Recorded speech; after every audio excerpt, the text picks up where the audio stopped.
আল্লাহ রসুল সাল্লাল্লাহু আলাইহি সাল্লামের পক্ষে হয়ে 313 জন সাহাবী বদরের জিহাদের ময়দানে গিয়েছিলেন। আর এই যে 313 জন সাহাবী বদরের যুদ্ধে অংশগ্রহণ করেছিলেন, এই 313 জন সাহাবী সবারই অন্তর জিন্দা ছিল, সবারই দিল কলব এ অন্তর সবারই জিন্দা ছিল, সবাই জিন্দা দিলের মানুষ ছিলেন, জিন্দা দিলের সাহাবী ছিলেন। আমি আপনাদের কাছে জানতে চাই, এই যে অন্তর যে জিন্দা হওয়ার ব্যাপার, আল্লাহ রসুলের সঙ্গে এই যে 313 জন জিহাদের ময়দানে গিয়েছিলেন, তাদের এই যে অন্তরটা জিন্দা, এই অন্তরটাকে জিন্দা করতে গেলে আপনার ইলমে মারেফাতের এই দ্বার প্রান্তে আপনাকে পৌঁছাতে হবে। আপনি মাদ্রাসা থেকে, আপনি কোনো দুনিয়াবি কোনো শিক্ষকের থেকে, দুনিয়ার কোনো ইউনিভার্সিটি থেকে আপনি আপনার এই অন্তরটা, এই কল্পটা আপনি কিন্তু জিন্দা করতে পারবেন না, আপনি কেউ জিন্দা করে দিতে পারবে না। এটাকে জিন্দা করতে গেলেই ইলমে মারেফাতের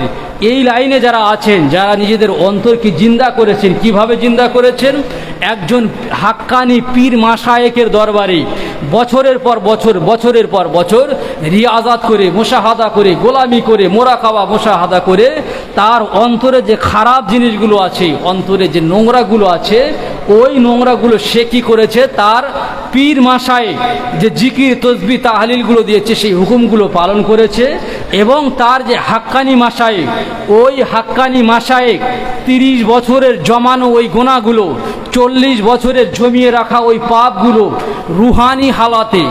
রুহানি হালাতে তার মসজিদ কি করেছে, আস্তে আস্তে ওই অন্তরটাকে পরিষ্কার করে দিয়েছে, আস্তে আস্তে ওই অন্তরটাকে পরিষ্কার করে দিয়েছে। যখন ওই অন্তরটা পরিষ্কার হয়ে গেছে, তখন অন্তরটা একটা পরিষ্কার ক্লিয়ার একটা পট, একটা পাত্রে পরিণত হয়ে গেছে। যখন পাক পরিষ্কার পবিত্র একটা পাত্র তৈরি হলো, তখন ওই পাত্রে আল্লাহ এবং আল্লাহ রসুল সাল্লাল্লাহু আলাইহি সাল্লামের মহাব্বত, ভালোবাসা ওই অন্তরের মধ্যে আসতে শুরু করে দিয়েছে, ওই অন্তরে আসা শুরু করে দিয়েছে। তো তাহলে কি হলো, যে ইলমে মারেফাত এটা আপনার আমার জন্য জরুরি। তবে এই ইলমে মারেফাতের নাম করে অনেকেই খারাপভাবে, অনেকেই ভণ্ডামিভাবে, অনেকেই বেশরিয়াতিভাবে দুনিয়াবি জীবনে তারা কাজ করে যাচ্ছে, তাদের সঙ্গে আমাদের কোনো সম্পর্ক নাই। যারা কোরআন এবং হাদিসের অনুকূলে সত্যের উপরে আছে, যে সম্পর্কটা আল্লাহ এবং আল্লাহ রসুলের সঙ্গে সম্পর্কিত, এমনভাবে যারা দুনিয়ার জমিনে পীর মুরিদি করছে,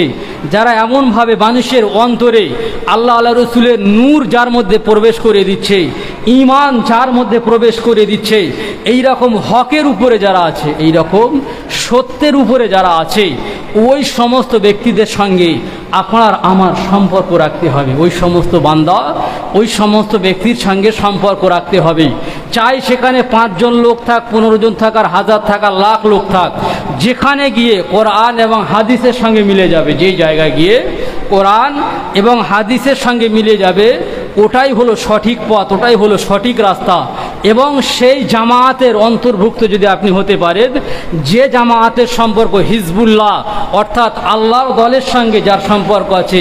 হিজবুল্লাহ এটা কোনো আলাদা কোনো বিষয় নয়, হিজবুল্লাহ আলাদা কোনো তকমা নয়, এটা হলো হিজবুল্লাহ অর্থাৎ আল্লাহর দল। আল্লাহর দলে তারাই আছেন যারা আহলে সুন্নাত ওয়াল জামাতের এই আকীদার উপরে থেকে নবী মুহাম্মদ রাসূলুল্লাহ সাল্লাল্লাহু আলাইহি সাল্লামের হাদিসকে মেনে নিয়ে কোরআনের হুকুমগুলো তার জীবনে বাস্তবায়ন করার লক্ষ্যে, এবং শুধুমাত্র যে পীর, যে মাশায়েখ, যে আলিম যার মধ্যে দুনিয়াবি কোনো কামনা নাই, দুনিয়াবি কোনো বাসনা নাই, দুনিয়ার কোনো লোভ লালসা যার মধ্যে নাই, শুধুমাত্র মানুষকে জাহান্নাম থেকে বাঁচিয়ে জান্নাতের পথে কিভাবে নিয়ে আসা যায়, এই লক্ষ্যে যারা কাজ করে যায়, আপনি তাদের সঙ্গে সম্পর্ক স্থাপন করুন।